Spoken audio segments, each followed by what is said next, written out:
सबसे पहले ना आप लोग समझ लीजिए कि समरूप आकृति और सर्वांगसम आकृति में अंतर क्या होता है।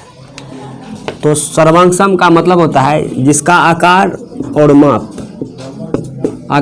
माप दोनों समान हो। आकार भी समान होना चाहिए और माप भी समान होना चाहिए, सर्वांगसम आकृति होगा। और जिस आकृति का आकार समान हो लेकिन माप समान नहीं हो, मतलब क्या, असमान हो, समरूप आकृति कहलाता है। रे बुआ ठीक से सुनना, दो ज्यामितीय आकृति समरूप कहलाएगा यदि उसके आकार समान हो और माप समान नहीं हो। और दो ज्यामितीय आकृति सर्वांगसम कहलाएगा यदि उसके आकार और माप दोनों समान हो। आकार भी समान होना चाहिए और माप भी समान होना चाहिए, तो क्या होगा, सर्वांगसम। यानी आकार भी समान, माप भी समान, तो सर्वांगसम होगा। आकार समान लेकिन माप समान नहीं, तो क्या होगा, समरूप होगा। और समरूप का एग्जाम्पल जैसे देखो, जैसे अभी हम लोग जो भी है क्लास में, तो सब समरूप होंगे, एक दूसरे क्या होंगे, समरूप होंगे, क्योंकि आकार या फिर रूप बोलो एक जैसा है लेकिन माप एक जैसा है किसी का नहीं ना। जैसे बड़ा साइकिल बोलो, छोटा साइकिल बोलो, ये भी क्या है, समरूप है। दो वृत्त भी क्या होगा, समरूप होगा। दो वर्ग भी क्या होगा, समरूप होगा। तो ध्यान दीजिएगा, वही डिफिनेशन लिख दिए हैं कि ऐसी ज्यामितीय आकृति जिसके आकार और माप दोनों समान हो सर्वांगसम आकृति कहलाता है, और ऐसी ज्यामितीय आकृति जिसके आकार समान हो परंतु माप समान नहीं हो समरूप आकृति कहलाता है। ध्यान दो रे बुआ, समरूप के लिए कंडीशन है कि केवल आकार समान होना चाहिए, आकार समान होना चाहिए। तो बताइएगा सर्वांगसम में क्या है कि आकार समान हो।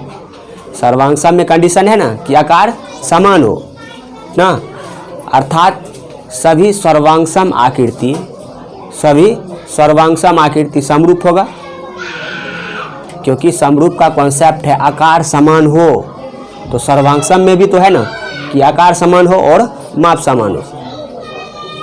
सभी सर्वांगसम आकृति समरूप होगा लेकिन सभी समरूप आकृति सर्वांगसम नहीं होगा। अब ध्यान देना, सभी समरूप आकृति सर्वांगसम नहीं होगा क्योंकि समरूप में ना आकार समान है लेकिन माप समान नहीं है। लेकिन उसको सर्वांगसम होने के लिए आकार समान होने के साथ साथ माप भी समान होना चाहिए। इसलिए लिखे हैं कि सभी समरूप आकृति सर्वांगसम नहीं होती है। समरूप आकृति और सर्वांगसम आकृति में जो डिफरेंस बताए थे उसी का कुछ पॉइंट समझो या फिर एग्जाम्पल देखिए। पॉइंट है कि कोई भी दो रेखाखंड समरूप होते हैं, कोई भी दो रेखाखंड क्या होगा, समरूप होगा ना। समरूप के लिए कंडीशन बताए थे, आकार समान होगा लेकिन माप समान नहीं होगा। सर्वांगसम में कंडीशन था कि आकार भी समान और माप भी समान। आकार समान माप भी समान तब सर्वांगसम, आकार समान लेकिन माप समान नहीं तो क्या होगा, समरूप। जैसे बताइए इस दोनों का भी बताइए लंबाई अलग अलग है, इसका भी कुछ अलग है, तो ये समरूप है। समरूप है क्यों, मान लो कि ये 5 सेंटीमीटर है और ये 7 सेंटीमीटर है। आकार तो एक जैसा है ही लेकिन माप एक जैसा है नहीं ना, तो ये क्या होगा, समरूप होगा। और ये सर्वांगसम कब होगा, यदि ये 5 सेंटीमीटर है तो ये भी 5 सेंटीमीटर होना चाहिए ना, या फिर यदि ये 7 सेंटीमीटर है तो ये भी 7 सेंटीमीटर होना चाहिए, तब जाकर ये क्या होगा, सर्वांगसम। तो दूसरा पॉइंट भी इसी टाइप का है कि कोई भी दो वृत्त समरूप होती है, कोई भी दो वृत्त हमेशा समरूप होती है। मान लो इसका त्रिज्या देखो कैपिटल आर है ना, मान लो ये 3 सेंटीमीटर है, 2 सेंटीमीटर मान लो, और इसका त्रिज्या बताओ 2 से छोटा होगा ना, मान लो ये 1 है, मतलब इसमें आर का मान हम 2 सेंटीमीटर मान लेते हैं, इसमें आर का मान क्या मान लेते हैं, 1 सेंटीमीटर। बताओ आकार तो समान है, एक जैसा है, गोलाकार है ना, इसलिए ये समरूप होगा। माप समान नहीं है क्योंकि इसका त्रिज्या 2 सेंटीमीटर है, इसका 1 है, समरूप है। और सर्वांगसम कब होगा, यदि इसका त्रिज्या 2 सेंटीमीटर है तो ये भी 2 सेंटीमीटर हो जाए, क्योंकि आकार भी समान हो जाएगा और माप भी समान हो जाएगा। या फिर ये 1 सेंटीमीटर है तो ये भी क्या हो जाए 1 सेंटीमीटर। समझ रहे हैं बात को।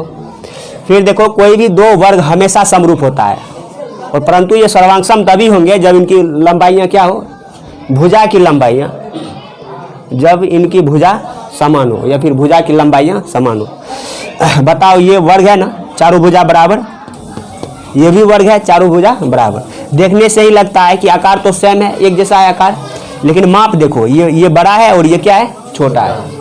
मतलब अगर इसका भुजा 4 सेंटीमीटर होगा तो फिक्स है कि इसका भुजा 4 से कम मतलब 3 होगा ना, तो ये दोनों भी क्या होगा समरूप होगा। ये एग्जाम के पॉइंट ऑफ व्यू से काफ़ी इंपॉर्टेंट है रे बुआ, इसको याद कर ही लेना। आज जो भी क्लास होगा सबका सब 100% इम्पोर्टेंट है। फिर उसके बाद देखो कोई भी दो समबाहु त्रिभुज समरूप होते हैं, कोई भी दो समबाहु त्रिभुज, माइंड में रखना समबाहु त्रिभुज, एग्जाम में दे देता है त्रिभुज, बच्चा इसी में खड़ा जाता है। कोई भी दो समबाहु त्रिभुज क्या होगा समरूप होगा, और ये सर्वांग सब तभी होंगे जब इनकी भुजा क्या होगी समान होगी। बताओ ये समबाहु त्रिभुज बड़ा है, समबाहु त्रिभुज में पता है ना कि तीनों भुजा बराबर होता है और प्रत्येक कोण 60 डिग्री का होता है। तीनों भुजा बराबर और प्रत्येक कोण 60 डिग्री का होता है। देखने से ही लगता है ये बड़ा समबाहु त्रिभुज है और ये छोटा समबाहु त्रिभुज, ये समरूप होगा। सर्वांग सब कब होगा जब इसका आकार भी दोनों एक जैसा हो जाए, आकार तो एक जैसा है ही और माप भी एक जैसा हो जाए। कहने मतलब ये हुआ अगर मान लो इसका भुजा, एक भुजा 10 सेंटीमीटर है तो सब 10 हो जाएगा, मतलब इसका भुजा 10 सेंटीमीटर है तो इसका भी भुजा कितना होना चाहिए 10 सेंटीमीटर, तब जाके सर्वांग सम होगा। पहले इसको नोट कीजिए। कोई भी दो बहुभुज, बहुभुज कहने का मतलब त्रिभुज भी हो सकता है, वर्ग भी हो सकता है, समझ रहे हैं बात को, पंचभुज भी हो सकता है। तो कोई भी दो बहुभुज समरूप होंगे, कंडीशन है कि संगत कोण समान होना चाहिए और संगत भुजा समानुपाती होना चाहिए। सुनो, जब तक ये दोनों कंडीशन नहीं होगा तो समरूप नहीं होगा। तो दोनों कंडीशन फॉलो करना चाहिए, संगत कोण समान और संगत भुजा समानुपाती, संगत कोण समान और संगत भुजा समानुपाती। कोई भी दो बहुभुज समरूप होंगे यदि उनके संगत कोण क्या हो और संगत भुजा क्या हो समानुपाती हो। संगत कोण समान हो, जैसे ये सेट स्क्वायर होता है, ठीक है, जिसको त्रिकोणीय बोला जाता है। तो बताइए, देखने से नहीं लग रहा है कोण ए और कोण पी बराबर होगा, कोण बी और कोण क्यू बराबर होगा, कोण सी और कोण आर क्या होगा बराबर होगा ना।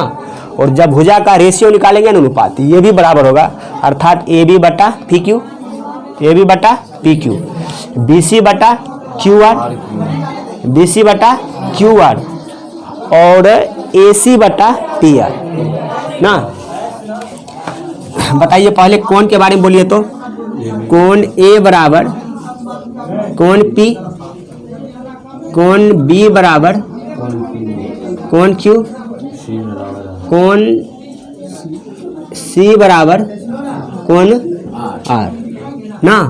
और संगत भुजा जो समानुपाती हुआ क्या होगा, ए बी बटा पी क्यू बराबर बी सी बटा क्यू आर। क्यू आर बोलो या आर क्यू दोनों चलेगा, लेकिन ऐसा मान बोलो ताकि सुनने में भी और बोलने में भी अच्छा लगे। फिर क्या होगा, ए सी बटा पी आर ना, ए सी बटा पी आर। अब ध्यान दे रहे बुआ, ये कुछ ऑब्जेक्टिव टाइप का है क्वेश्चन, इसको देख लो।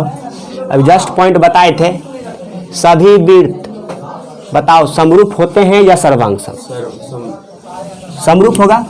सभी वृत्त क्या होते हैं समरूप, यहाँ पे समरूप लिख लेना है ना। सभी वर्ग सर्वांग सम होते हैं या समरूप? सभी वर्ग क्या होगा समरूप। सभी त्रिभुज मतलब सभी समद्विबाहु बोलो या समबाहु बोलो, सभी समद्विबाहु या समबाहु त्रिभुज समरूप होते हैं। क्या होगा समबाहु त्रिभुज ना। और दो त्रिभुज परस्पर समरूप होंगे यदि इनके संगत कोण क्या हो संगत कोण संगत कोण समान हो ना। और दो त्रिभुज परस्पर समरूप होंगे यदि इनके संगत भुजा क्या हो, समानुपाती हो। अभी जस्ट ना पढ़े थे, ये समझ में आया। ये सब भी एग्जाम के पॉइंट ऑफ व्यू से काफ़ी इंपॉर्टेंट है, ठीक है। ये सबको माइंड में रखना, ये नहीं बस एग्जाम आते आते ख़त्म कर लेना।